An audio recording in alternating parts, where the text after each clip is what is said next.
And I like that. I like having fun. I like to laugh. I like to meet people who can make me laugh. I like having fun. Yes, I like it to laugh. I like having fun and meet people who laugh. Good afternoon, if you're me. Good morning to my friends in the West Coast and everybody else in the world. Congratulations. You have made it to the live broadcast of Office Hours Live. Happy July 3rd, everybody. What a great day in America's history. It's Independence Day Eve. I'm Tim Heidecker, joining you from, where am I, Doug? You are in Arkansas. And I'm going to be completely honest with you. We've got a terrific show. And another modicum of honesty. Vic, Honesty is sung by who? Honesty, Billy Joel sang that. Thank you. And we'll be quizzing you throughout the day on other words I say and how they're related to Keep songs. it up. I am on 4 hours of sleep due to my shooting schedule. I didn't tell you guys this morning. Got in at 7 a.m. this morning. Oof, maron. And so I'm going to be on another level. And But that's like, what is it like? It's noon there, right? It's noon So here, you so got let's 5 count hours the of hours. What? How many? 5? He 4. just said he got 4. Oh, 4. Sorry. Because I woke up at 11. I mean, I woke up at 11 and I didn't get down. You know, I'm tossing into. I don't just come into my hotel room and flop on the bed and go. That's what I was doing. What do you think? I'm the Three Stooges getting in my. Their head hits the pillow.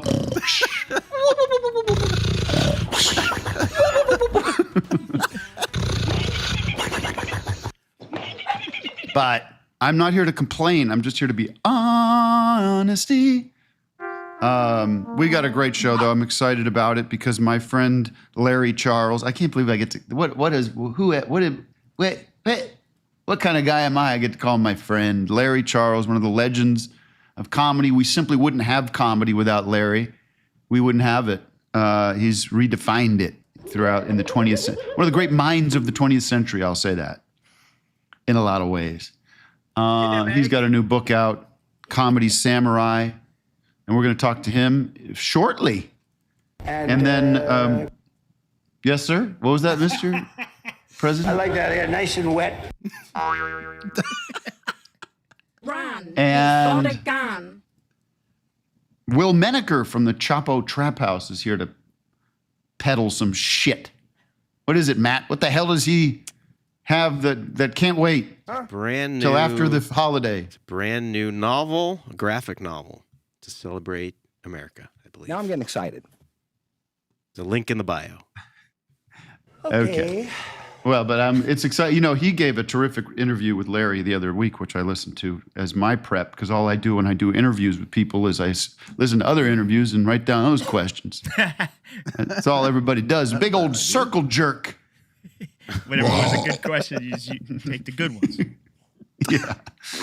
Anyway, Doug, I'm kicking it over to you for the remainder of the show. How are you doing? I'd like to give you a good horning. Cañones cortos, marítimas de 1 metro, marítimas de 70 centímetros.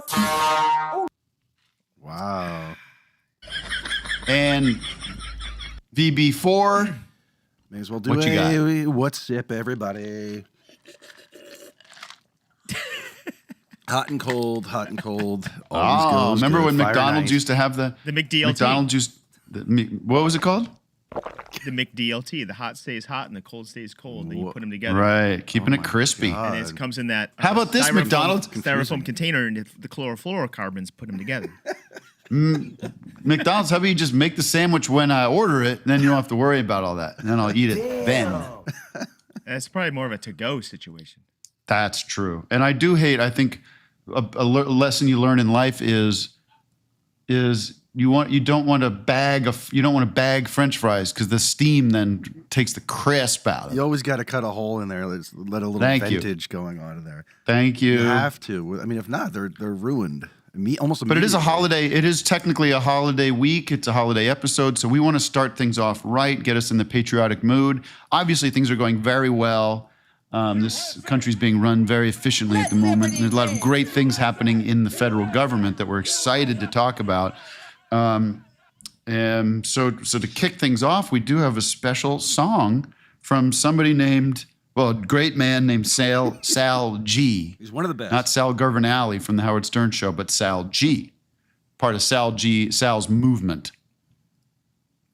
What's going on, gentlemen?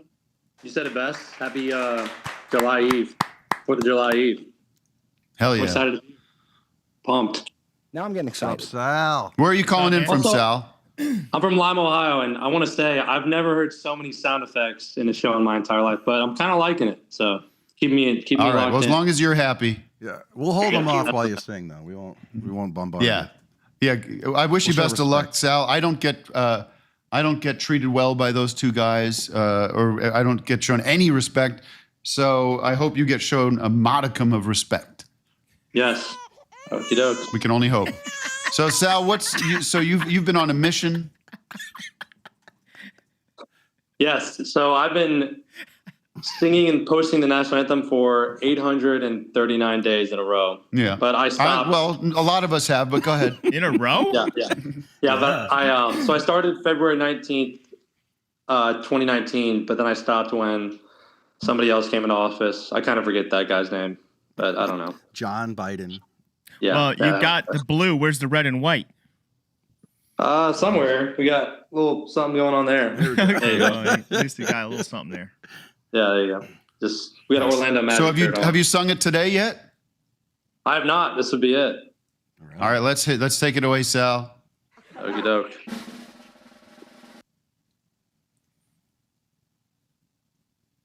Oh, Santa Lucia, by the dawn's early lights, what so proudly reeled at the twilight's last gleaming, whose but stripes and bright swords through the peril that fight, for the ramparts waves were so gallantly streaming.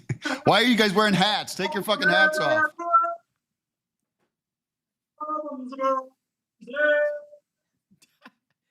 He's killing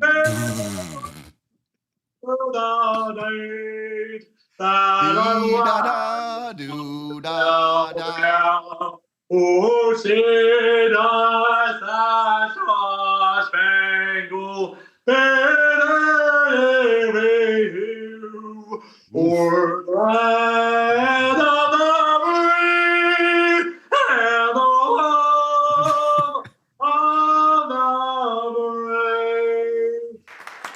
Yes. Wow. What's up with that? What's up with that affect in your voice when you sing? Is that just a natural? Is that something you've been working on, or is that something?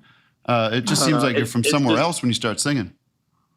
It's just slowly evolved over the damn near 2 years I've been singing it. So yeah. What made you want to sing that every day?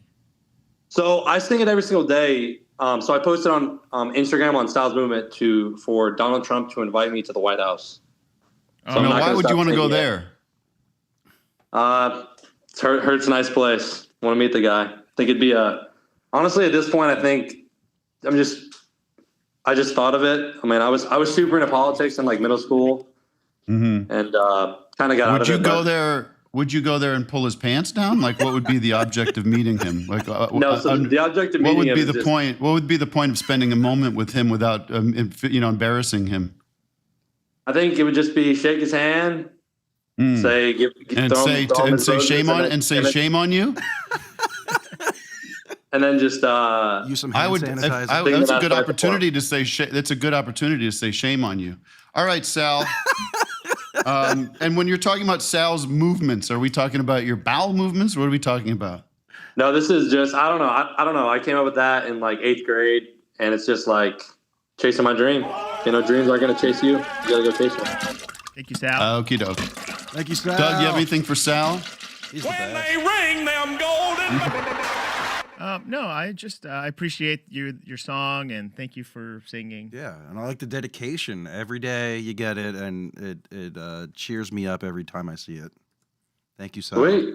Why don't you go sing outside? Amen. Why don't you go sing outside the detention centers while fathers and mothers are trying to get in touch with their family? See you later, Sal. Yes, thank you guys for having me on. Thanks, Sal. Peace. God is good.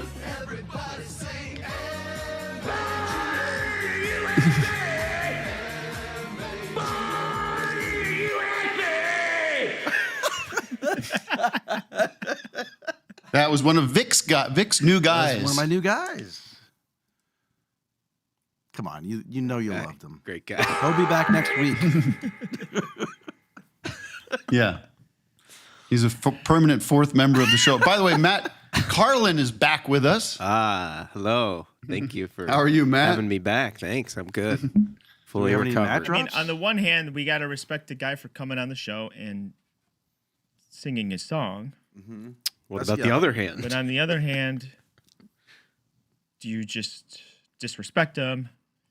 Yes.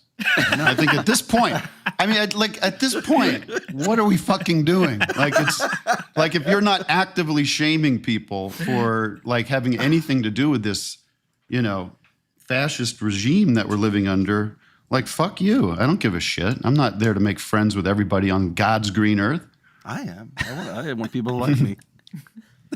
Well, I hope he feels a little embarrassed. That's all. Jeez. Well, that wasn't my goal. My goal was just to get the anthem on the air. Well, we could have done that in numerous different ways. Probably ways. Was he wearing a MAGA shirt? I couldn't tell. I don't think so. I kind Okay. of think it was. That's what I It thought. was just a blue shirt. I think He said it was the Orlando Magic shirt. Oh, So you got TDS. MA was in there Yeah, somewhere. we Didn't get TDS. we can go. He's We can go drunk. full Inception and go back to the videotape. oh yeah. Oh yeah, let's watch it again.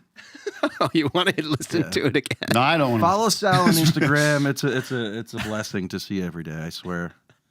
Go, yes, follow him on Instagram. And then just, like, Is he and then Gomer scroll Pyle? through every single video, like put them all in line and just just I like do it's like amazing. that how he hits that first note. And I like that it's Listen, evolved. maybe too. there's It's- something wrong. Maybe there's something wrong with him.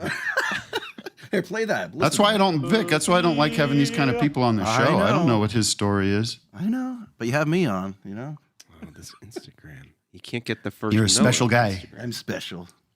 Maybe he can You talk think- to Larry. Hey, listen, Vic. yeah. You know He's that got I'm the on 4 Seinfeld, hours. you know? I'm on 4 hours of sleep. I got up this morning. I watched a little bit of Clayton Kershaw hitting 3,000 strikeouts, and I bawled my eyes out. Oh, I thought you meant like Clay, the guy with the pamphlet. Clay, what's his name? Clay Callan. I thought that's what you're talking about. The guy, your pamphlet guy, Clay. Oh, Clay Cooper. That's what I thought you meant, Clay Cooper. No, but what? So wait, he 3,000. What was it? Hits? 3,000 strikeouts. Oh, strikeouts. You know how many other pitchers in the history of Major League Baseball have done that? Probably 100. Take a guess. 20. He's the 20th. Well, you know what That's- I do when I hear something That's like rare that? air. You know what I do? I feel bad for those swingers. That's right. Those poor batters. They got to walk off in shame, all sad and bummed out that they struck out. That's a lot of negative That's feelings not- yeah. piled up. People How many did he yelling at do? him. Matt, what's the or Carson? What's the 3,000? That's a lot of What's sad the guys. what's the chat saying about Sal the singer? We should call him Sal the singer. They love him. Sal Larry. Singer. We have a lot of patriots in our audience. Yeah, a lot of patriots. They like it. what you had to say, Tim. Thank you. We salute you. I'm back, and I hate to be the taskmaster, but we should probably get the city of the day and the ad reads before Larry gets here, because Larry. All right. on Yes, the way. sir. Wait, Yes, a sir. message from Sal. He says, he said, thank you. I appreciate you guys. Good luck with the rest of the show. And he says, always remember, God is good all the time, and all the time, God is good. There you go. All right. Well, it must be nice to have such a simple mind. You know? I wish I could just get bonked on the head and see the world in such stark, cartoonish ways. I'm not ashamed to admit that I'm a All Christian. right, here's your city of the day. No Pete. offense. No offense, Sal. What a dream! What a dream it would be. Yours is bliss. I'm cursed with a high IQ.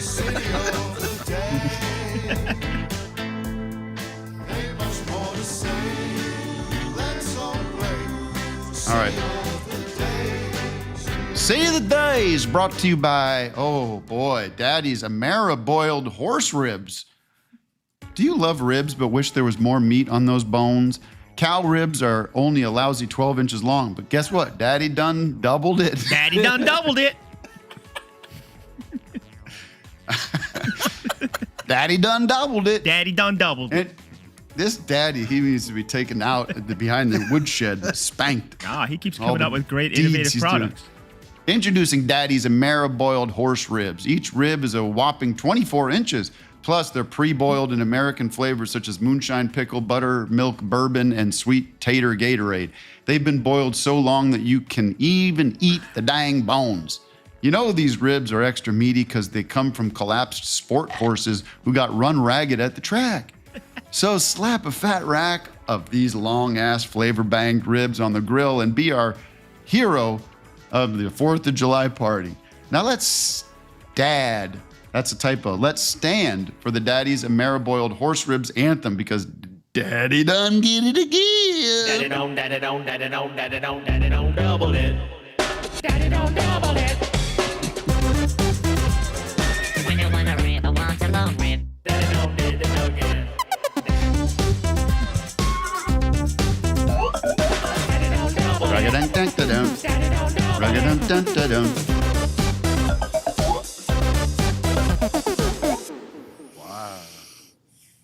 Wow. All right, Matt, who is representing the city of the day? Well, first we have an actual ad read from Vic. Speed read. Hi, it's your best friend Vic here, and this is an ad by BetterHelp. Workplace stress is a real thing. Did you know that 61% of the global workforce experiences higher normal than levels of stress? And you can't just walk into the boss's office and tell them to shove it. But you can take a long walk, take a moment, just breathe, or do other things to help you relax. And the summer is a great time to focus on your wellness by taking steps to improve things. One big step that made a huge difference in my life was to get into therapy. When you find the right therapist who can help you guide you, you can set boundaries and help you learn positive coping skills and can really help you create the change you need to feel better. With over 30,000 therapists, BetterHelp is the world's largest online therapy platform. It's convenient too, so if you fit therapy in your busy life, you can Vic, join you us. can slow down a little. People don't want this.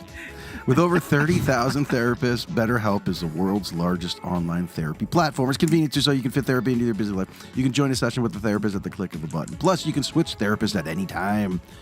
As the largest online therapy provider in the world, BetterHelp can provide access to mental health professionals with a diverse variety of expertise. Unwind from work with BetterHelp. Our listeners get 10% off their goddamn first month at betterhelp.com/office hours. That's BetterHelp, HELP.com/office hours. There you go. All right, Matt, before we get to Larry, let's take a quick city of the day, as is our obligation. Alec Holland, you're on the air. Hey guys, can you hear me? Yeah, where are you calling from, Alec? Portland, Oregon is the city of the day today. Oh, come on, man. We've hit Portland, Oregon more than... I was going to say it seems like every, 4 out of 5 city of the days end up being Portland, but we love Portland and we appreciate it. Okay. Do you know you got the nice... Do you know our friend Max the painter? No, I don't believe I know Max. You guys got to meet. We got to link you guys up. Mm-hmm. Yeah. We both work in labor, so I don't know. Maybe I could have come across him doing my job. I deliver mail for a living, so it's possible. Well, you're a mailman. I am, yeah. So it's possible that if he was in a neighborhood, we could have crossed paths unknowingly. Thank you. Did you do your route already today? I shockingly ended up with a 4-day weekend, which never happens. So these government employees, these union guys with their 2 hours a week. No, if you're a letter carrier, sucking off the government you get a 3-day weekend. So, and then because my day started on the holiday, they're entitled to give me an extra day off. Otherwise, they have to give me an extra 8 hours pay. So, oh, that's gonna give me some hate mail. All right. Well, listen, thank you for your service and enjoy your time off. I enjoy that Morton Salt mug. That's a nice look for you. I appreciate that. Thank you. All the best to my friends up in Portland. What's your and I favorite hope you have place a safe... in Portland? Oh, Doug, I'm trying to move it along. Can't you tell? Who cares what his favorite place is? I know, but I just want one. I just want one more bite from our friend. Mississippi Records. Good I answer. played there. Good answer. Yeah. Or I think you're referring to Mississippi Studios, maybe, which is about 3 blocks from the record store. Mississippi, 2 Mississippi. All right. I did have one thing for you, Tim. Last week's episode, in the second half, you alluded to a quibble that you and your wife got into on your trip about whether you were saying arigato and she was saying you're supposed to say arigato gozaimasu. I'm happy to report you're both right. So don't stress. Yeah, I think it's either or was fine. Yeah. Why don't you just take your balls out of your wife's purse? Make a stand for one time in your Thanks, life. Alec. All right, Alec, thank you so much. I'll let my wife do it. She doesn't work. Jackpot Records is great in Portland, too. I've been there. Hold on, I'm making notes here. What else? I'm trying to think of where else I've been in Portland. I guess I've What is it? What is this? Voters? I know. Places I've been, places Vic's been. My name's Kev, and this is my wife, Bev. We have a certified VIP comedy guy here, Larry Charles. Sorry. Hey, easy, wait Matt. a minute. Matt, easy. Controversy. No one's ever confused them before, ever. Well, I'm listening to his book. I'm listening to his book. Look at who. Well, first of all, are we seeing Larry all right? We're seeing half of him. Yeah. Are you playing some kind of I game see with the me, Larry? LAR, not the RY. I can't see myself, so I don't know. There you go. That's a little There you better. go. We are. beard. This Is that better? Okay. I know. This is a first of all, Larry. Pardon me for one moment while I smack the wrists of my friends, my good friends. But don't be interrupting me when I'm talking to my friend Larry now. Okay. Why you? But you could tell I'm in a mood, right, Larry? I see that. I can see it in your eyes, actually. Yeah. Well, I'm in a mood with you. We are getting the short end of the Larry Charles media tour. We are getting we must be, I hope we're the last person you're talking to, because you have been hitting the round. You've been doing the rounds. No, how's it been going? Do you like doing it? Books. I know. Are you enjoying it, or has it been killing you? Well, this is like looking at a pinball machine right now. There's so much stuff going on the screen, so it's much more stressful than I thought it would be. Actually, what do you think? Let me interrupt you for 1 second. Ask my team: is there anything Larry should do on his end to make things less stressful? Like, can he change his Zoom? Okay. Close my eyes. Yeah, that's not a bad thought. You could pin Tim's window in Zoom. Like, I understand what that means. I don't know what pinning, what the window is. I don't know any of that. All right. Well, we're good. We're all right. We're good. That's fine. Yeah. This is about getting close to the end. Yes, and of course, it's a great finale being on with you. You're, of course, one of my favorite people, as you know. Oh, I mean, let me say, we've talked before, and I've not even a smile. I didn't even get a smile with that one. No, I'm moved. I'm moved. Thank you. What do you want me to say? I was going to say, like, we've talked. I'm no longer nervous and intimidated by you, because we've like met and you've been on the show before, and like but then it's going full circle, because I'm reading your book and it's like hitting me like what a massive. What a legend you are, and you're just one of the true greats, one of the true originals that have shaped me. It's definitely shaped Doug and Vic, I'm sure, and not so much Matt, because he's not really a funny guy. Yeah, she walked out of the room. No, I'm just kidding.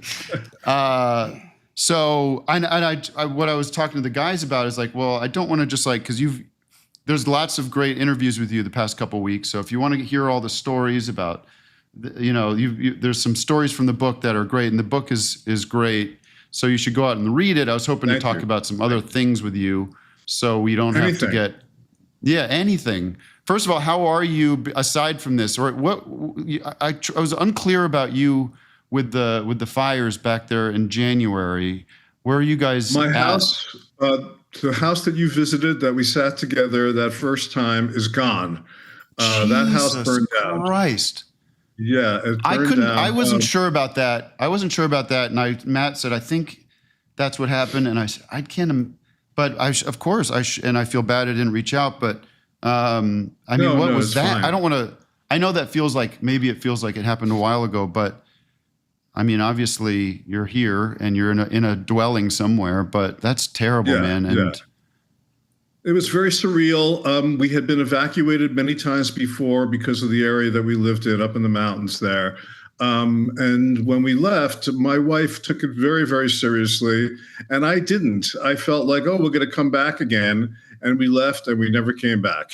And the house is just now it's been cleared. The debris has been cleared, but for a while there, it looked like what you can imagine. The entire neighborhood was just decimated. And we lost a lot of stuff, and you lose important stuff, but you also lose like all your socks and underwear and stuff like that. Yeah. And, mugs. And, I'm looking at your mug right now in front of me. I bought another one.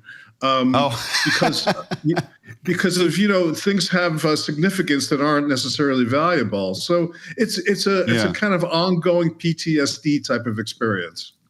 And I understand that you had the final draft of the book, of which there was one copy that you had handwritten in the house that you didn't take. Is that true? So you had to start from scratch again? I didn't have to start from scratch. I had it on the computer. Editors, yeah. Well, you're way ahead of the technology than I am. I had a handwritten version of it, And originally it was and it was 1,000 pages also that we cut down to the version that you're reading now, that people are reading now. Did you find the memoir process enjoyable, painful, annoying? Like, it seems you put yourself through you put your own psyche through the ringer with it, and it sounds like tedious at times. And what was your experience writing the memoir? Well, there were some stories and some chapters that really flowed very easily. When it got more personal, which was kind of like a second layer of the book, that became a little bit more difficult and a little bit more tentative in my writing. I'm usually kind of a spewer, and once I start writing, it just kind of flows out pretty well.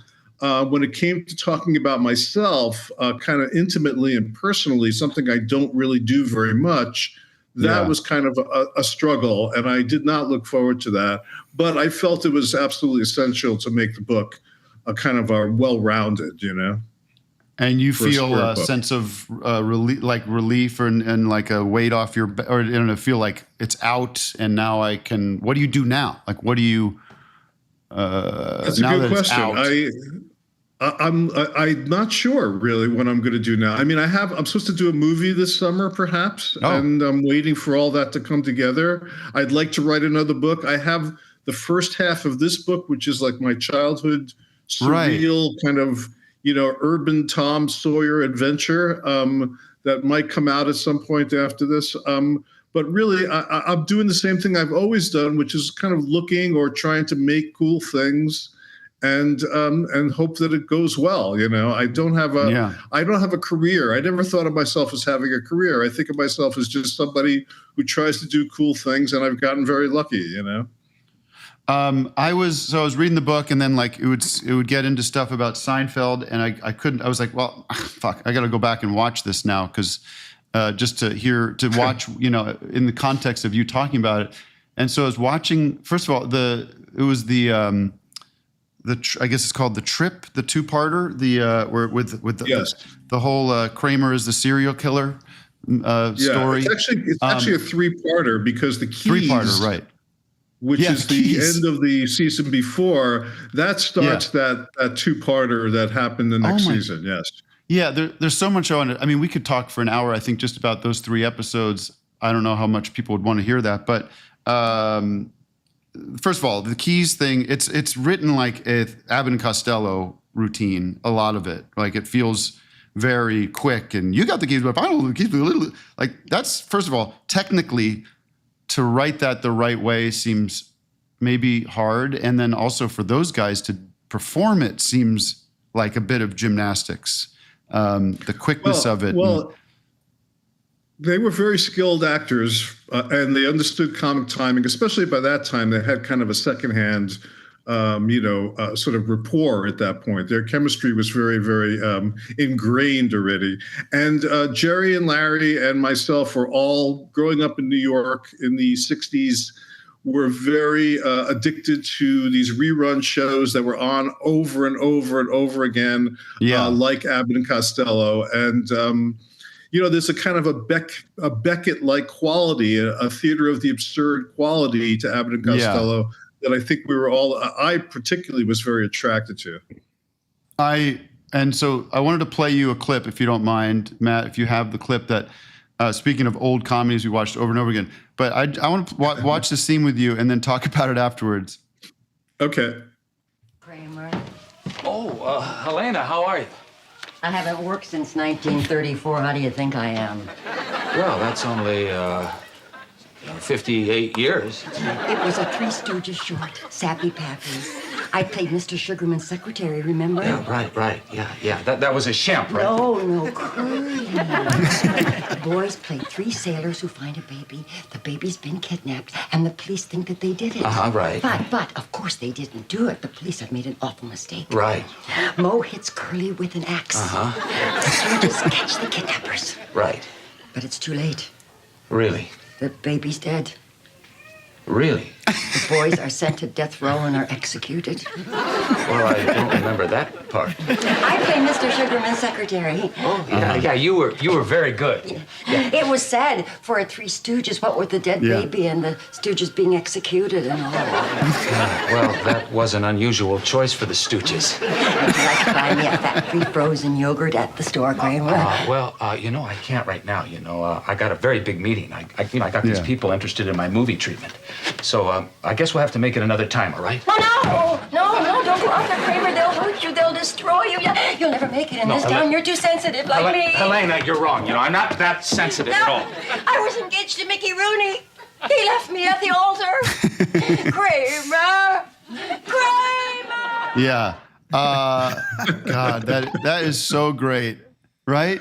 I mean, I love it myself. I haven't seen that in years. That is so I can draw the line from that to what I try to do, and like just, I guess, the absurdity of, first of all, the love of the Three Stooges and sort of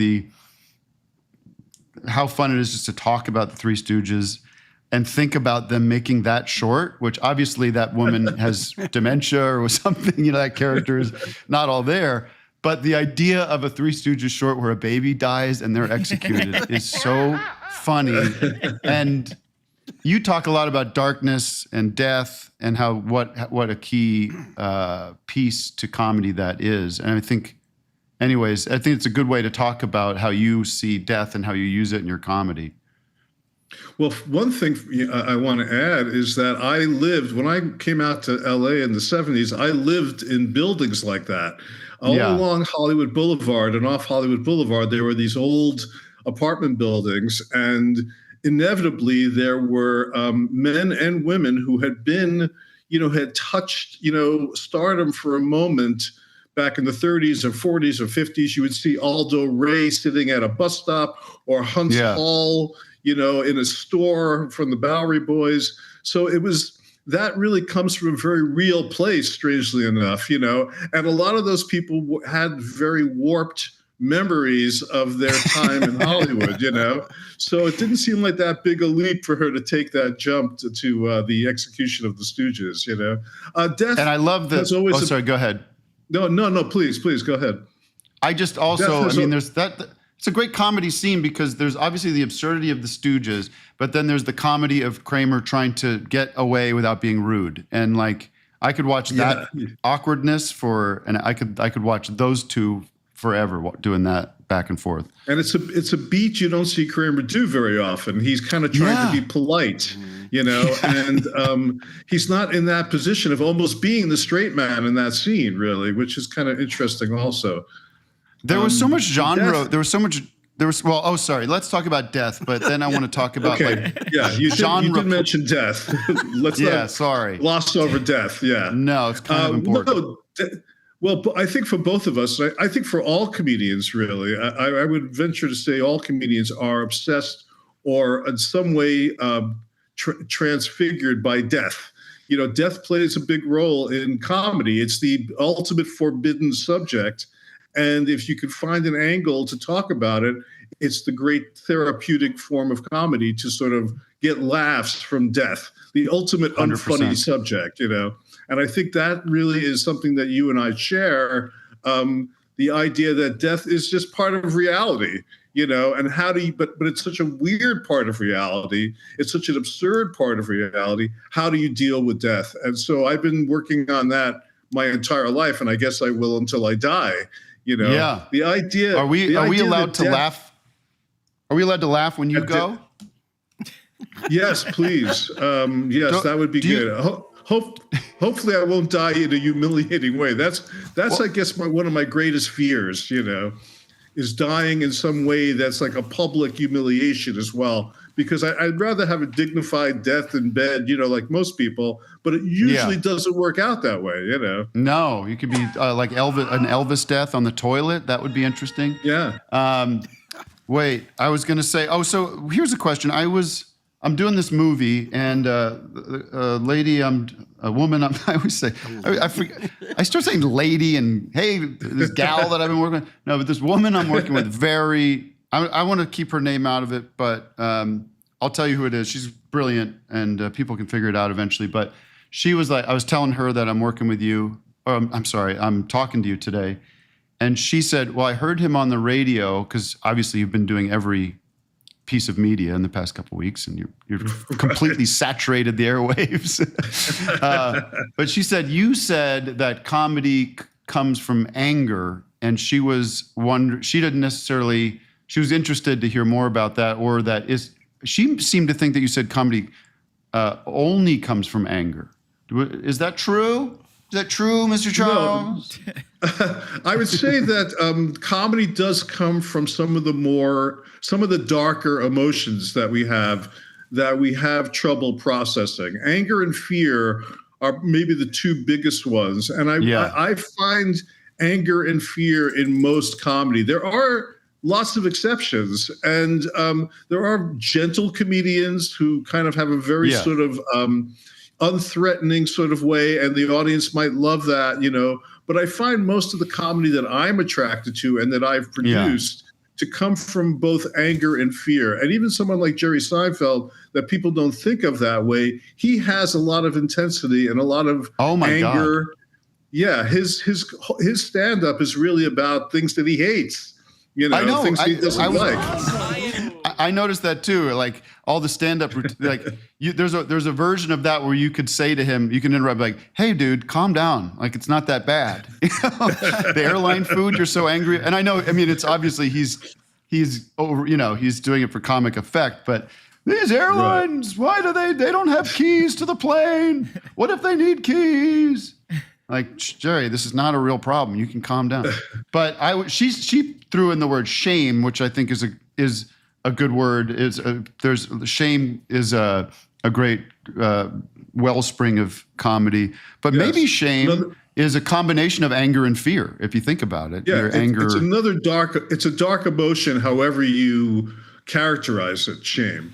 Yeah. So shame, I would put into that same category. Absolutely. Yeah. It's not joy, No, there's not a lot of joy in the comedy we like, but there's joy that comes out of it, because when you click with something, when we watch that Three Stooges clip, where it releases so many endorphins in us, it makes us so happy for many mysterious reasons, I guess. But the pain brings joy.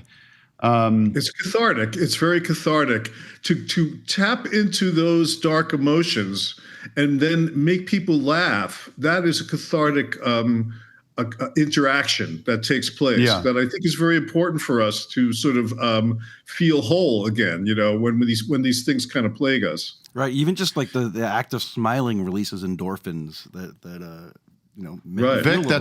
Vic, that's junk science. No. Well, I'm a drunk scientist. Makes sense. Drunk science. Drunk science that's a new show. I mean, just before we move off of Seinfeld real quick, like you guys played with genres so much, especially in some of that stuff where you're actually, I mean, you kind of made a movie with those first two episodes with Kramer being out in California. Like, was that hard to convince people that I mean, obviously, I think Larry and Jerry must have really been on that same page too, that you're experimenting with this format of the sitcom, which really hadn't done. I don't know. were there things that you could point to and say, we're going to do something like this? Not in the sense of, obviously you're doing that when it comes to genre stuff like Dragnet or, some of the hard-boiled noir stuff you're doing with that. But like, was there sitcoms that even got anywhere near doing that kind of stuff within their form? I think that we were very unaffected and uninfluenced by sitcoms. I think most of the stuff that we drew from were things like Superman or Abbott and Costello or Dragnet, rather than or old sitcoms like Sergeant Bilko and things like that had a more vaudevillian kind of tone, but also in a modern context had an even greater absurdity. And we embraced all of those things rather than contemporary sitcoms. You were kind of in that class of Andy Kaufman and David Letterman and Steve Martin. I think Seinfeld doesn't get credit for being in that group because you're very much the first generation of people that grew up on that stuff and were now commenting on it or being meta or fourth wall about it. So that's what those guys were doing, and I think you guys were doing it, but don't get quite as much credit because maybe what sticks out in the forefront is the how great the characters were and how funny the stories were. But there was also a lot of like making fun of what it means to make a sitcom or what it means to you guys are like children of the television, like you said. Well, I'll give you another example of that. Actually, I was thinking about the other day because I was during these interviews I've done. They've been replaying a lot of the Bookman scene from the library, where Bookman sort of grills Jerry. Philip Baker Hall. Yes, and people have complained sometimes. Not that they complain that much, but they complain that Jerry is just on the verge of laughing through the whole thing. And that's maybe true, and we were cutting away from it. But the fact is that his smiling or almost laughing is almost like a breaking of the fourth wall right there. Absolutely. He's kind of letting the audience know that it's funny. And in a way, it's a subtle form of breaking that fourth wall. So I see that even as something, like Jack Benny would turn to the camera and sort of give us a look. Jerry, in a way, in a modern way, was doing that same thing on the show by smiling and not really being totally into the scene like a method actor, 100%. 100%. My final thought on Seinfeld is George is a complete lunatic and should have been he's way crazier than Kramer is, in my opinion. His stuff on that episode alone where he's talking about he can't eat breakfast because of the time change and he refuses to eat eggs at noon and he needs a tuna sandwich. It's like, this guy needs to be put in a padded cell. I hate him as a person very deeply. Of course, it's a great character, a great comic character, but it's really funny like how close you guys push to being like totally creating repulsive characters who it's amazing that the country embraced them the way they did and became such a phenomenon. Because you guys could have been like, why would anyone want to hang out with these people? They're absolute nightmare people. Well, I think you could ask that question of a lot of great characters on TV. I think that Tony Soprano, Walter White. I think a lot of characters are less than likable and yet somehow compelling. And I think we are attracted to compelling characters. I think likability is a very overrated, factor. Totally. Trait, but compelling is very hard to achieve. George is also his key character note is failure. Like he is such a failure just steps in it and fails and is such a loser that even how eccentric he could be in his neuroses, you kind of do maybe that's your entryway into feeling bad for him is he is he really does fail in a lot of ways, right? Profound ways. No matter how angry or hungry or ambitious he is about anything, it never works out. And in a way, there's something satisfying, weirdly satisfying about that, and relatable too. I want to ask the guys if they have anything any itch they want to scratch, or if we have a call we want to take. I know we got to let you go soon, but I mean, obviously, I could sit here and talk to you all day. despite do it again. We also have Will is here. So I don't know if you know this, Larry, but Will from Chapo is here, and you guys, if you guys want to hear an actual good interview with Larry, because people think I interrupt my guests and people think I'm a bad interviewer. Which, you can have your thoughts on that, Larry, privately. I don't think you need to share them with me. Apple. I will. But your interview with Will and what's his name, Felix, was terrific. I listened to that the other day. I think that was a really great long form. Are you going to do Rogan, Larry, or is this it? I haven't been invited, so probably not. Well, but maybe if you don't mind sticking around for 2 minutes, maybe we could bring Will in just to pass the torch, and you guys could say hi to each other. Sure. I didn't want to. Felix. Yeah, there's obviously lots of stuff going on in the world. I'm sure the other thing about, if you're not following Larry on Instagram and social media, you should, because you're very outspoken and I would say, an activist for the right reason, right causes. And obviously these are very dark days. And do you have any 2 cents or thoughts or anything you want to convey that we should be doing or thinking about while we have you, since you, I would say, wise one, wise one, guide us. It's a kind of we got into a little bit with Will and Felix. I mean, it's a kind of a very dark, bleak time right now. And I've been thinking a lot. I've been reading a book called Eco-Terrorism, actually, and reading about how those organizations like the Animal Liberation Front and the Earth Liberation Front, who used violence to sort of attack what they felt were these injustices, were kind of crushed by the government. And I thought that is one of the problems. Like violence, it seems like we've reached the point where violence is the only alternative. And yet at the same time, as soon as violence happens, that's when the government clicks in. And they start to target people, and they infiltrate people, and they crush those organizations, whether it's the Black Panthers or the Weather Underground or the ALF or the ELF. And so what you see now are a lot of great protests. People are coming out and protesting ICE, or they're going to be protesting about the new tax bill. These are worthwhile things to protest. But what change takes place as a result? And I've been thinking a lot about how do you actually make change? Because violence, which seems to be the last step, doesn't seem to ultimately work, because the government will just destroy your organization as a result. So you're not advocating violence at this time?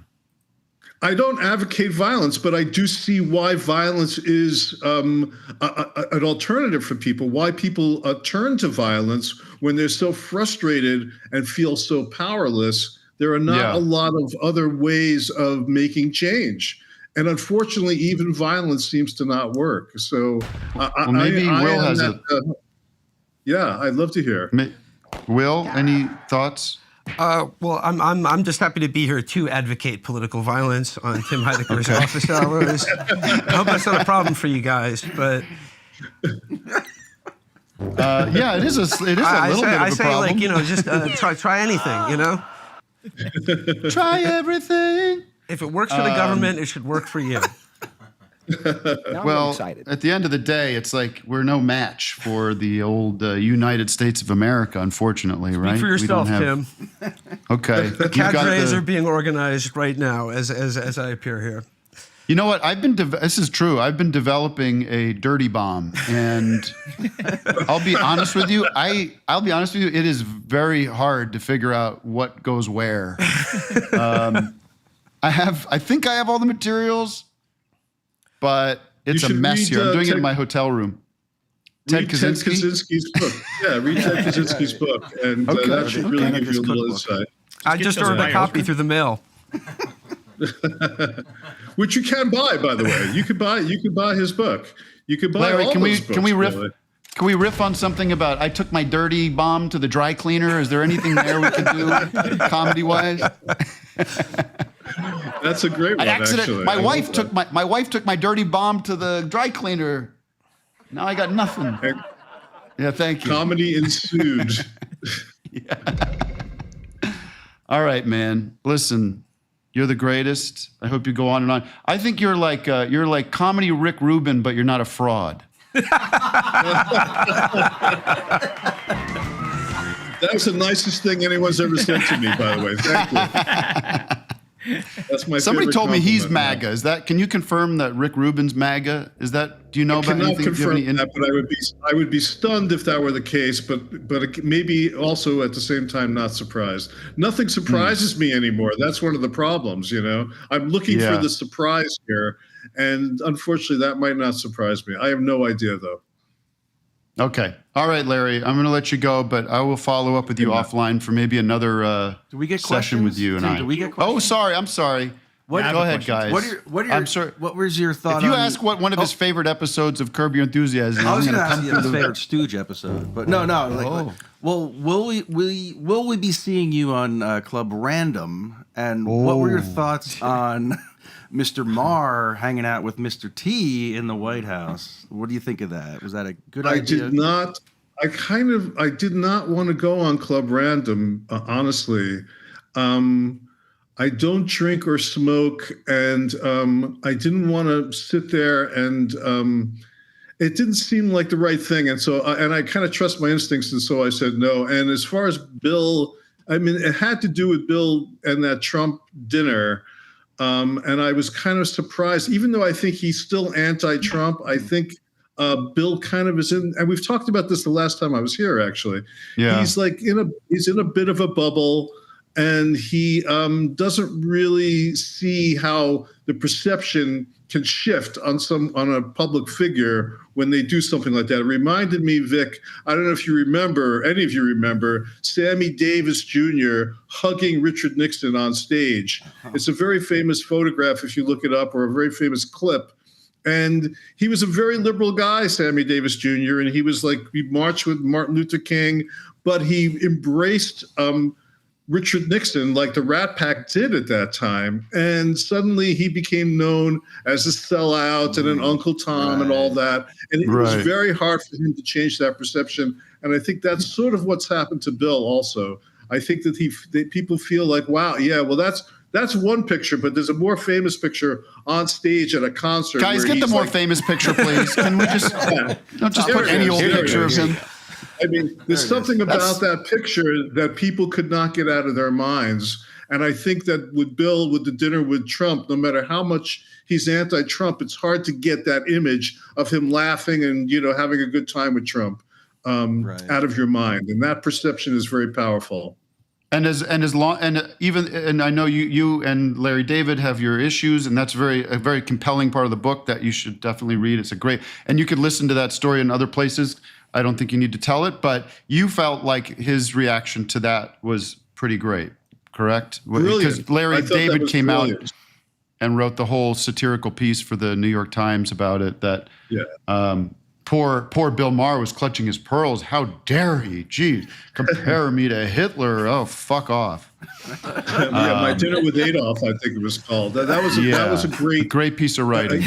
And also that he did it so quickly. I was really impressed with that. Also, Larry knows how to write on a deadline. Also, well, just personally, real quick, Doug, and then I'll turn it to you. But I personally just want to say I hope that you two, before the two of you, because you are, speaking of death, the clock is ticking, Larry. I hope you two mend fences, and because that friendship and that creative the things you two did together are really important. So God, I hope there's a way forward between the two. And if not, then that's okay too, as Trump would say. And that's okay too. Very nice of you to say. And I'm just wondering, go ahead, Doug. What's your favorite horn? That's a good question. My favorite horn is I think the trumpet might have to kind of be my favorite horn. Great answer. Thank you. Very good. How was that? Right. Will, did you have any? What did Dizzy Gillespie used to play? That's a flugelhorn. Cornet? Right. Yeah. Oh, flugelhorn. Flugelhorn. That would actually be a better answer. Right. Now that we talked to you for almost a half hour, and we didn't even mention Bob Dylan once. This is a disgrace, and we can't. We'll just have to pick it up next time. And okay, man. You're an all-timer. Will, do you have any questions for Larry, or did you spend all your questions in your actual? I had enough of this guy. Get him out of here. Can't avoid him. He's everywhere. All right, Larry. All right, Will, God very good. bless Thank you. you. I love you. Okay, guys, I love you guys too. See you next time. Thanks, Larry. All right. How do Get I his get out of book, this? Comedy Samurai. That's not Larry. That's not Larry from the Three Stooges, is it? No, not the same person. Were you named after Larry? My parents were very heavily influenced by the Three Stooges. They almost named me Shem. Do you think there's anyone on Earth named Larry after, like you were named after Larry Fine? I don't think so. Anyways. It probably was for a while, but I think it's over now. Yeah. The Larry trend is kind of done. Yeah. All right. All right, guys. Now let's Thank turn it you. over to Will. Quickly. Quickly. Get Larry's book, Comedy Samurai. Yeah. There's a link in the description. Will has something to Will, promote can you too, host the right? second half of the show, please? Yeah, sure. I can't, by the way, I can't see. Why don't we have a camera on him? Do we have a camera on him? Oh, they can get back to that. I think they were showing. I would just like to say I have a great game for the second half, so people want to stick around for Okay. the second half. Is Will going to play with us? Of course. I hope so. Absolutely. There you are, Will. Yeah. Sorry, I haven't been able to see you. I've only been able to hear you. It's nice to see you. Well, thank you for coming by. I'm sorry I'm not there to greet you in person. You understand. I get it. Always enjoy to be here. Back in the high studios at the office hours, Global Empire. Don't cross streams. Yeah. Those are two separate entities, believe me. So what do you got? You've guys got a book. Yeah. We got a comic book coming out.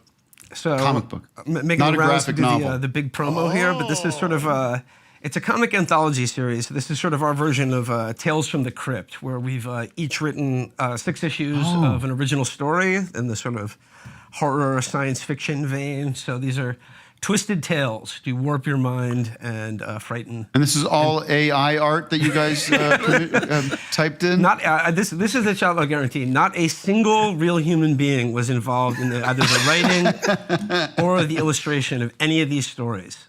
So that's ChatGPT, generate a horror anthology compilation from Chapo Trap House. Go for it. Absolutely. And go. Good. I don't read. Well, whatever you can do to make a buck, I support and appreciate. However best you can fleece your audience. Continue. No, that's exciting. So you're not artists yourselves. Did you worked with some talented folks out there? My story is the art is done by probably one of my favorite comic book artists, a guy named Simon Roy. I don't know if you guys are familiar with that, but he's been one of my favorite artists for a long time, and the work he's done on my story. And by the way, I'm speaking of the AI program, Simon No, move Roy. on from that. Will, come on. That was a joke. That's cool, man. Like I think about that a lot. Like you can making a movie or a TV show is so labored. It's so hard. It's so many things can go wrong. But you have all these stories and ideas. You could just fucking draw it. Yeah. Like the hell. My story is a period piece. You can't do that without $500 million now on TV. $500 million. Yeah. What's your story about? My story is it's basically my tribute to H.P. Lovecraft, who lived in Brooklyn for a short period of time and then wrote a story called The Horror in Red Hook. So I wanted to do a tribute to H.P. Lovecraft about the neighborhood I live in Brooklyn. And so my story is called The Clinton Hill Horror. And it's sort of like it's split into 2 time periods. One takes place at the turn of the 20th century in 1908. And the other part is it involves the discovery of a manuscript or a diary that details events that happened to a Revolutionary War era prisoner of war in the the Revolutionary War period, because you don't think about that very often. Yeah, well, in Clinton Hill, there's the Fort Greene Park, and there's a huge monument in Fort Greene Park. It's this big column.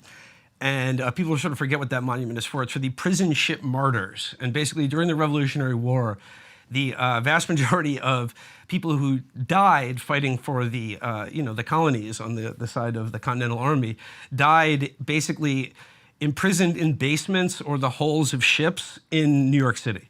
Like in New York Jesus. Harbor, in Lower Manhattan, in Brooklyn, there are like hundreds of people just stuffed into the hull of a ship or just into basements that were called sugar houses. So that was sort of the genesis of the story, and I wanted to do a horror story based around some sort of forgotten New York City history. These were colonial, revolutionaries. Yeah, Right. after the Battle of Brooklyn and after New York City fell and was retaken by the British military, thousands and thousands of POWs were just warehoused in, like I said, basements or ships. Jesus. And tens of thousands of them died of just like disease and starvation. Unbelievable. That's a great story. I want to hear more about that. Let's hear more about that and more with Doug's game. Your calls, special calls coming up, because we do have to take a quick break, and we will be back with the second half of the show. Matt, anything I need to cover here before we do so? I don't think so. We got some more classic rock news. Yeah, breaking. We got. There's a lot of talk to show you. There's a lot of talk about ICE raids and everything, and we'll be speaking of foreigner in a different. We have context, a caller. We have a Zoomer who eyes. actually met Trump, so we got to bring him on. Yeah, like for real. You have a caller that met Trump? Yeah, Zoomer. Cool. He's waiting in the wings. We'll talk to him. Oh, I see. Okay. All right, we'll be back in a very short 5 minutes, hopefully. Very on the skinny end of 5. That could be my new That could be my new catchphrase. We'll see you on the skinny end of 5. I like that. Yeah, nice and wet. That could be your book.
Miami.